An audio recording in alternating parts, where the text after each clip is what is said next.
तक लिखेंगे कि 8-15 में क्लास होने वाला है। कहाँ पर होने वाला है? तो ऐप के अंदर होने वाला है, सब लोग याद रखिएगा। चलिए हिंदी में बच्चों हमारा पहला सवाल ध्यान दीजिएगा। पहला है कि लेखक रामविलास शर्मा कब से कब तक भारतीय प्रगतिशील लेखक संघ के महामंत्री रहे हैं? भारतीय प्रगतिशील लाना भारतीय प्रगतिशील लेखक रामविलास शर्मा कब से कब तक भारतीय प्रगतिशील लेखक संघ के महामंत्री रहे हैं?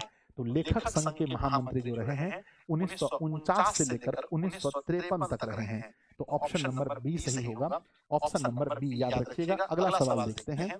मेरे बच्चे परंपरा का मूल्यांकन पढ़ रहे हैं ना। रामविलास शर्मा का निधन कब हुआ था? मेरे बच्चे ये तो आप लोगों को बताना पड़ेगा कि रामविलास शर्मा का निधन कब हुआ था। ठीक है ना। रामविलास शर्मा का मेरे बच्चे निधन कब हुआ था? ठीक है ना। रामविलास शर्मा का निधन, जल्दी से कंप्लीट कीजिएगा आंसर। सर ए नंबर सही है ना। 30 मई 2000 को 30 मई 2000 को रामविलास शर्मा का निधन हुआ था। 30 मई 2000 को। अगला सवाल है साहित्य की परंपरा का पूर्ण ज्ञान किस व्यवस्था में संभव है? साहित्य की परंपरा का पूर्ण ज्ञान किस व्यवस्था में संभव है? तो साहित्य की परंपरा का पूरा ज्ञान जो है समाजवादी व्यवस्था में ही संभव है। याद रख लीजिएगा। अगला सवाल देखते हैं। साहित्य के निर्माण में प्रतिभाशाली मनुष्यों की कैसी भूमिका रही है? साहित्य के निर्माण में साहित्य के निर्माण में प्रतिभाशाली मनुष्यों की कैसी भूमिका रही है? तो साहित्य के निर्माण में प्रतिभाशाली मनुष्यों की जो भूमिका है मेरे बच्चे हमेशा से निर्णायक रही है। याद रख लीजिएगा, निर्णायक रही है। परंपरा का ज्ञान किनके लिए आवश्यक है? परंपरा का ज्ञान किनके लिए आवश्यक है? बहुत इंपॉर्टेंट है। तो मेरे बच्चे जो लकीर के फकीर न होकर क्रांतिकारी साहित्य लिखना चाहते हैं, जो लकीर के फकीर न होकर क्रांतिकारी साहित्य लिखना चाहते हैं, मेरे बच्चे जार शाही कहाँ स्थित है? 19 और 20 2 साल बिहार बोर्ड ने पूछा है कि जार शाही कहाँ स्थित है? तो जार शाही रूस में स्थित है। अगला क्वेश्चन है कि बच्चों निराला की साहित्य साधना के रचनाकार कौन है? निराला की साहित्य साधना के रचनाकार रामविलास शर्मा है। रामविलास शर्मा है, याद रख लीजिएगा। अगला है यदि मनुष्य परिस्थितियों का नियामक नहीं है तो परिस्थितियां भी मनुष्य की नियामक नहीं है। यह कथन किस लेखक का है? किस लेखक ने लिखा है कि यदि मनुष्य परिस्थिति का नियामक नहीं है, यदि मनुष्य परिस्थिति का नियामक नहीं है तो परिस्थिति भी मनुष्य की नियामक नहीं है। ऐसा कहने वाले कौन है? ऐसा कहने वाले मेरे बच्चे रामविलास शर्मा है। ऑप्शन नंबर सी होगा बिरजू महाराज का। मेरे बच्चे मात्र हे भगवान 8 क्वेश्चन मात्र इस चैप्टर से लिया गया है। बहुत दुख की बात है बच्चों, सिर्फ और सिर्फ 8 क्वेश्चन इस चैप्टर से लिया गया है। मेरे बच्चे बहुत दुख की बात है। आज के सेशन में क्वेश्चंस कम हो रहे हैं। कल सबका बदला लेगा तेरा फैजल। यानी थोड़ा स्पीड में आज का कंटेंट बनाए थे हम। तो मेरे बच्चे कहते हैं कि सबका बदला कौन लेगा? फैजल लेगा बच्चों, है ना। चलिए गुरुजी, आप मैथ के क्रैश कोर्स में क्लास नहीं करवा रहे हैं, उसमें कुछ चैप्टर्स बचे हुए हैं, उसको कवर करने के लिए भी मेरे बच्चे व्यवस्थाएं की जा रही हैं। चलिए अब यहाँ से हमारा चैप्टर अलग हो गया, है ना। यहाँ से चैप्टर नंबर हमारा अलग हो गया। चैप्टर नंबर कौन सा होगा मेरे बच्चे? चैप्टर नंबर यहाँ से अलग हो जाएगा हमारा। चैप्टर नंबर 8 है ना। चैप्टर नंबर 8 यहाँ से शुरू हो जाएगा। 8 नंबर चैप्टर है। 8 नंबर चैप्टर है बिरजू महाराज का साक्षात्कार किसने लिया था? बिरजू महाराज का इंटरव्यू लेने वाले कौन थे बताओ, है ना। मेरे बच्चे बिरजू महाराज का इंटरव्यू लेने वाले कौन थे? तो उनका इंटरव्यू रश्मि वाजपेयी ने लिया था। याद रखिएगा। अगला क्वेश्चन देखते हैं कि बिरजू महाराज को बिरजू महाराज का अपने बाबूजी के साथ आखिरी प्रोग्राम कहाँ हुआ था? यानी बिरजू महाराज ने अपने बाबूजी के साथ में आखिरी प्रोग्राम कहाँ किया था? आप लोगों को तो एग्जैक्ट याद होगा बच्चों कि बिरजू महाराज ने अपने पिताजी के साथ में आखिरी प्रोग्राम कहाँ किया था। जल्दी करेंगे, थोड़ा फास्ट करेंगे। आखिरी प्रोग्राम उन्होंने मेनपुरी में किया था। अगला सवाल देखते हैं कि किनके साथ नाचते हुए बिरजू महाराज को पहली बार पुरस्कार मिला था? किनके साथ वो नाच रहे थे जब उन्हें पहली बार पुरस्कार मिला? अपने बाबूजी के साथ में, अपने चाचा शंभू महाराज के साथ में, या दोनों के साथ में? तो बच्चों पहली बार वो दोनों के साथ डांस कर रहे थे तब उन्हें पुरस्कार मिला था। ऑप्शन नंबर सी होगा। अगला क्वेश्चन देखते हैं। नेपाल में बिरजू महाराज के एक रिश्तेदार थे जिनका नाम क्या था? जिनका नाम क्या था? नेपाल में बिरजू महाराज के एक रिश्तेदार थे, उनका नाम क्या था? प्लीज बताना आप लोग। तो नेपाल में बिरजू महाराज के जो रिश्तेदार थे उनका नाम ठुम्मक लाल, चुन्नू लाल, हरिलाल या झुम्मक लाल? तो उनका लाल झुम्मक लाल था। ऑप्शन नंबर डी होगा, झुम्मक लाल उनका नाम था। नेक्स्ट है बच्चों कि पंडित बिरजू महाराज किस घराने के वंशज थे? पंडित बिरजू महाराज किस घराने के वंशज थे? तो पंडित बिरजू महाराज लखनऊ घराने के वंशज थे। ऑप्शन नंबर बी होगा, लखनऊ घराने के वंशज थे।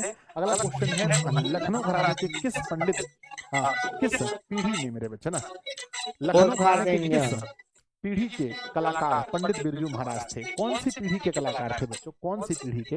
तो कहते हैं 7वीं पीढ़ी के, याद कीजिएगा 7वीं पीढ़ी के कलाकार थे, मैंने आप लोग को पढ़ाया था। अगला क्वेश्चन है, पंडित बिरजू महाराज का जन्म कहाँ हुआ था? पंडित बिरजू महाराज का जन्म बच्चों लखनऊ में हुआ था। ऑप्शन नंबर बी होगा, लखनऊ में जन्म हुआ था। नेक्स्ट है, पंडित बिरजू महाराज का जन्म किस वर्ष हुआ था? ये बिहार बोर्ड ने 3-4 बार सवाल पूछा है कि पंडित बिरजू महाराज का जन्म किस वर्ष हुआ था। आपको याद होना चाहिए कि पंडित बिरजू महाराज का जन्म किस वर्ष हुआ था मेरे बच्चे। सर कल क्लास होगा, क्यों नहीं होगा भाई, डेली क्लास होगा। क्लास अब किस लिए बंद होगा? क्लास बंद होने का कोई एक रीजन बता दीजिए। अब क्लास बंद होने का एक रीजन बता दीजिए, है ना। हाँ, एक दिन बच्चों, जिस दिन इसका पेपर रहेगा 12th वालों का, जिस दिन 12th वालों का पेपर होगा उस दिन मेरे बच्चे बंद हो सकता है ना। उस दिन हो सकता है बंद, उस दिन हो सकता है, ठीक है ना। तो पूछा गया है बिरजू महाराज का जन्म किस वर्ष हुआ था? तो बिरजू महाराज का जन्म 1938 में, वर्ष 1938 में जन्म हुआ था। ऑप्शन नंबर क्या लिखेंगे? 1938 में हुआ था। ऑप्शन नंबर डी है। अगला सवाल देखते हैं, जीत जीत मैं निरखत हूँ पाठ साहित्य की कौन सी विधा है? जीत जीत मैं निरखत हूँ, यह जो पाठ है ये साहित्य की कौन सी विधा है? तो जीत जीत मैं निरखत हूँ, यह बच्चों साक्षात्कार है। यह क्या है? यह साक्षात्कार है। जीत जीत मैं निरखत हूँ, यह एक साक्षात्कार है। अगला क्वेश्चन देखते हैं, बिरजू महाराज के गुरु कौन थे? वह अपना गुरु किसे मानते थे? बिरजू महाराज अपना, है ना मेरे बच्चे, बिरजू महाराज अपना गुरु किसे मानते थे? तो बिरजू महाराज अपना गुरु अपने पिताजी को मानते थे, अपने पिताजी को मानते थे। कहते हैं कि बिरजू महाराज ने बच्चों गांडा किससे बनवाया था? उन्होंने गांडा किससे बनवाया था? तो गांडा जो है मेरे बच्चे अपने पिताजी से बनवाया था।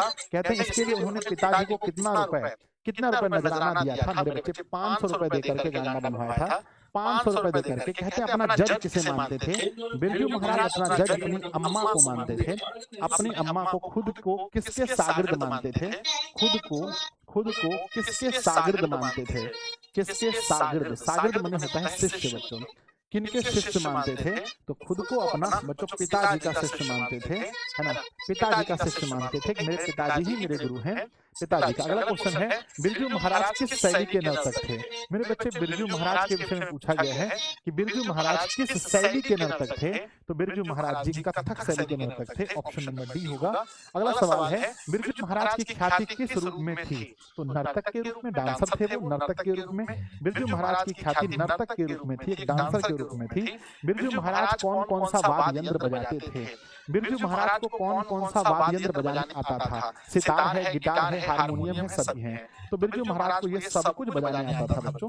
ऑप्शन नंबर डी होगा। पंडित बिरजू महाराज का संबंध किससे है? बांसुरी वादन से, तबला वादन से, कथक नृत्य से या संतूर से? तो उनका जो संबंध है मेरे बच्चे ये कथक नृत्य से है। ऑप्शन नंबर सी होगा। नेक्स्ट क्वेश्चन देखते हैं, नृत्य की शिक्षा के लिए पहले पहल बिरजू महाराज किस संस्था से जुड़े थे? तो बिरजू महाराज जुड़े थे हिंदुस्तानी डांस म्यूजिक दिल्ली से, है ना। हिंदुस्तानी डांस म्यूजिक दिल्ली से पहली बार वो जुड़े थे, हिंदुस्तानी डांस म्यूजिक दिल्ली से। बिरजू महाराज कितना रुपए है ना नजराना देकर अपने गुरु से गांडा बनवाया था? कितना रुपए नजराना देकर उन्होंने अपने पिताजी से या अपने गुरु से, है ना, अपने गुरु से क्या बनवाया था? गांडा बनवाया था। तो 500 रुपए याद रखिएगा। अगला सवाल देखते हैं, शागिर्द का अर्थ क्या होता है? शागिर्द माने होता है ना, शागिर्द माने होता है शिष्य। खुद को किसके शागिर्द मानते थे? किसके शागिर्द? शागिर्द माने शिष्य होता है, शागिर्द माने शिष्य। पंडित बिरजू महाराज के, है ना, 9.5 साल के थे तभी उनका देहावसान, उनका बच्चों देहावसान हो गया। तो कौन बच्चों कौन मर गए थे जब पंडित बिरजू महाराज 9.5 वर्ष के थे? तो किनकी मृत्यु हो गई थी? तो पिता की मृत्यु हो गई थी, पिता की मृत्यु। अगला सवाल है, बिरजू महाराज खुद को किसके शागिर्द मानते थे? किसका शागिर्द मानते थे? किसका शागिर्द? तो खुद को पिता का शागिर्द मानते थे। अगला क्वेश्चन देखते हैं विद्यार्थी जी, बिरजू महाराज को किस उम्र में संगीत नाटक अकादमी अवार्ड मिला था? वह किस उम्र के थे जब उन्हें संगीत नाट्य अकादमी अवार्ड मिला? तो बिरजू महाराज 27 वर्ष के थे, याद रखिएगा, 27 वर्ष के थे। अगला है, बिरजू महाराज के चाचा का नाम क्या था? बिरजू महाराज के चाचा का नाम याद रख लीजिएगा, शंभू महाराज उनके चाचा थे, शंभू महाराज उनके चाचा थे। शंभू महाराज बिरजू महाराज के कौन थे? तो मेरे बच्चे चाचा थे, याद रखिएगा, चाचा थे। अगला सवाल देखते हैं, हलकारे का अर्थ क्या होता है? हलकारे का अर्थ होता है संदेशवाहक। क्या होता है? हलकारे का अर्थ होता है संदेशवाहक, याद रखिएगा। अगला सवाल है, जीत जीत में निरखत हूँ पाठ के केंद्र में कौन है? तो बच्चों पाठ के केंद्र में है बिरजू महाराज। जीत जीत में निरखत हूँ, ये बिरजू महाराज के बारे में है। जीत जीत में निरखत हूँ पाठ के लेखक कौन है? लेखक भी हैं बच्चों पंडित बिरजू महाराज। लेखक कौन है? पंडित बिरजू महाराज हैं। अगला क्वेश्चन है, बिरजू महाराज को तालीम तालीम बच्चों किससे मिली थी? तालीस नहीं, तालीम।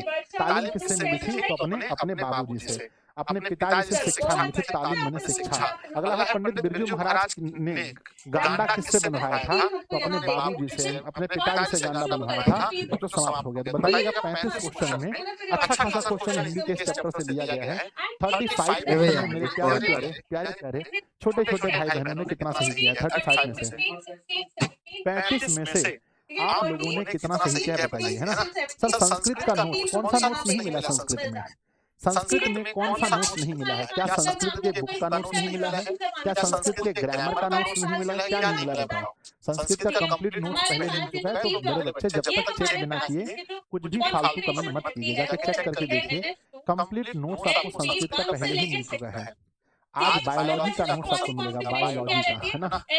बायोलॉजी का नोट्स आज आप लोग को मिलने वाला है। सर बुक का नहीं मिला है? बुक का नोट्स नहीं मिला है? 6 यहाँ पे इलेक्ट्रॉन्स आ सकते हैं, नहीं मिला। जिसकी वजह से यहाँ पे हमारे पास 1 से लेके 6 तक इसकी इलेक्ट्रॉनिक कॉन्फ़िगरेशन हमें देखने को मिल जाती है।